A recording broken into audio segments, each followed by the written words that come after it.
ગુજરાતમાં ધોરણ 12 વિજ્ઞાન પ્રવાહ બી ગ્રુપ પછી MBBS, આયુર્વેદા, હોમિયોપેથી અને ડેન્ટલના પ્રવેશની પ્રક્રિયાનો પ્રથમ રાઉન્ડના અંતે જે ચિત્ર સામે આવે છે એડમિશનના કટ ઓફનું, લાસ્ટ રેન્કનું, એનું આપણે જો પૃથ્થકરણ કરીએ તો 7 સરકારી મેડિકલ કોલેજોમાં મોટા પાયે વિદ્યાર્થીઓની પસંદગી પહેલાંની જેમ જ રહી છે. એટલે કે આ 7 મેડિકલ કોલેજો જે સરકારી છે એનું સારું ઇન્ફ્રાસ્ટ્રક્ચર, મોટાભાગની સરકારી કોલેજો કોંગ્રેસના શાસનમાં સ્થપાણી, એ કોલેજોમાં પૂરતી સિવિલ હોસ્પિટલ, જિલ્લાની હોસ્પિટલની પૂરતી વ્યવસ્થા અને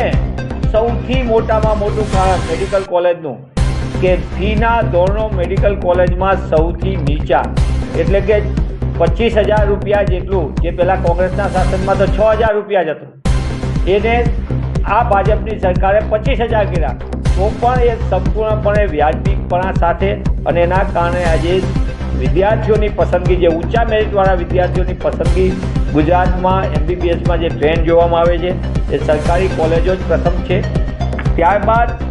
ઓછી ફીના કારણે, એટલે કે સેલ્ફ ફાઇનાન્સ કોલેજો કરતાં થોડીક ઓછી એવી ગુજરાત મેડિકલ એજ્યુકેશન રિસર્ચ સોસાયટીની GMERSની કોલેજો, એ કોલેજોની પસંદગી એટલા માટે વિદ્યાર્થીઓની છે, એક તો એ સરકારી સંસાધનોથી ઊભી થયેલી, એટલે સારું ઇન્ફ્રાસ્ટ્રક્ચર હોય,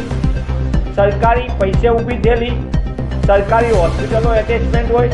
અને એની સાથે સાથે એમાં ફીના ધોરણો ઓછા હોય, એના કારણે પણ વિદ્યાર્થીઓએ વાલીઓની જે આર્થિક સ્થિતિ જાણે વિદ્યાર્થીઓની પસંદગી પણ GMERS. અને આ બધાની પછી સેલ્ફ ફાઇનાન્સ કોલેજ જે બેફામ ફીનો છે, એટલે કે 12 લાખ રૂપિયાથી લઈને 28 લાખ રૂપિયા જેટલી માતબર ફી લેતી કોલેજોને ના ચૂકતે વિદ્યાર્થીએ પોતાની MBBSનું સપનું પૂરું કરવા માટે પસંદગીનું છે. આ સંજોગોની અંદર આજે માર્કનું મૂલ્યાંકન પૃથ્થકરણ થાય છે પ્રથમ રાઉન્ડના અંતે. એનાથી એટલી વાત સ્પષ્ટ સામે આવે છે કે ગુજરાતમાં તબીબી શિક્ષણ અતિ મોંઘું થતું જાય છે અને એના કારણે અસમાનતા વધતી જાય છે.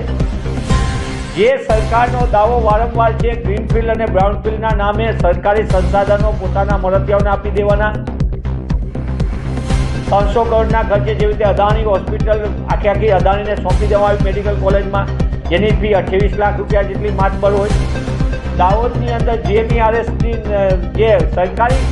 હતી સિવિલ હોસ્પિટલ, એ આખી તૈયાર કરીને ઝાયડસને સોંપી દેવામાં આવી. આવી અનેક પ્રકારની કોલેજો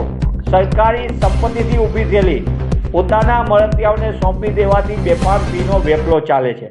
અને એના કારણે મોંઘા તબીબો તૈયાર થશે. આ માત્ર વિદ્યાર્થીઓ જે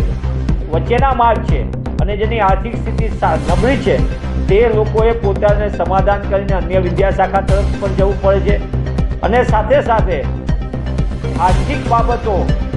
ન પરવડે તેવા ફીના ધોરણોના કારણે પેટે પાટા બાંધીને, દેણું કરીને, પોતાની મિલકતો વેચીને સામાન્ય પરિવાર જ્યારે તબીબ તરીકે પોતાના સંતાનને જોવા માગે છે,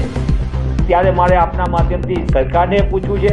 કે સરકાર કરોડો રૂપિયાની સરકારી મિલકતો ગ્રીનફિલ્ડ અને બ્રાઉનફિલ્ડના નામે માત્ર બેઠકો વધારવાના અને વાત કરવાની કે ગુજરાતના વિદ્યાર્થીઓને ઘર આંગણે તબીબી શિક્ષણ મળે છે, પણ આ તબીબી શિક્ષણ કેટલું મોંઘું મળે છે. ત્યારે કોંગ્રેસ પક્ષ તરીકે અમે માંગ કરીએ છીએ કે સરકાર ગ્રીનફિલ્ડ અને બ્રાઉનફિલ્ડના નામે સરકારી મિલકતોનો વેપાર ન કરે. GMERS જે સોસાયટીની કોલેજ છે, જે કેન્દ્ર સરકારના પૈસાથી બન્યા અને રાજ્ય સરકારની તિજોરીથી બન્યા છે, પ્રજાના પૈસે બની છે, એ કોલેજોને તાત્કાલિકપણે સરકારી કોલેજોમાં રૂપાંતર કરવામાં આવે, અને રાજ્યના છેવાડાના ગામડામાં, ખાસ કરીને પ્રાથમિક આરોગ્ય કેન્દ્ર અને સામૂહિક આરોગ્ય કેન્દ્રમાં જો વ્યાજબી ફીમાં ડૉક્ટર તૈયાર થશે તો જ ગ્રામ્ય વિસ્તારમાં ડૉક્ટરો આપણને ઉપલબ્ધ થશે. આપણે જોયું છે કે પ્લેન ક્રેશ જેવી દુર્ઘટના જ્યારે થઈ ત્યારે નજીકમાં સિવિલ હોસ્પિટલે જે તબીબી સારવાર આપી છે એશિયાની મોટામાં મોટી, અને ડૉક્ટર મનમોહનસિંહજીના સમયમાં કોંગ્રેસના શાસનમાં જેને upgradation of the equivalent to AIIMS, એટલે કે 1100 કરોડ જેટલી માતબર રકમ આપી હતી, એ સિવિલ હોસ્પિટલ લોકોના જીવ બચાવવા માટે અને તબીબી સારવાર માટે આજે પણ ઉત્તમ સાબિત થઈ રહી છે. ત્યારે સરકારી મિલકતોનો વેપલો બંધ થાય, સોસાયટીની કોલેજોને સરકારી કોલેજોમાં રૂપાંતર થઈને વ્યાજબી ફીમાં ભણવાની તક મળે, તો જ ગુજરાતમાં સારા તબીબો તૈયાર થશે. ઓછી ફીમાં તબીબો તૈયાર થયા હશે તો એને ગ્રામ્ય વિસ્તારમાં આપણે પ્રાથમિક આરોગ્ય કેન્દ્રમાં ફરજ માટે જવાબદારી પણ સોંપી શકશું અને એ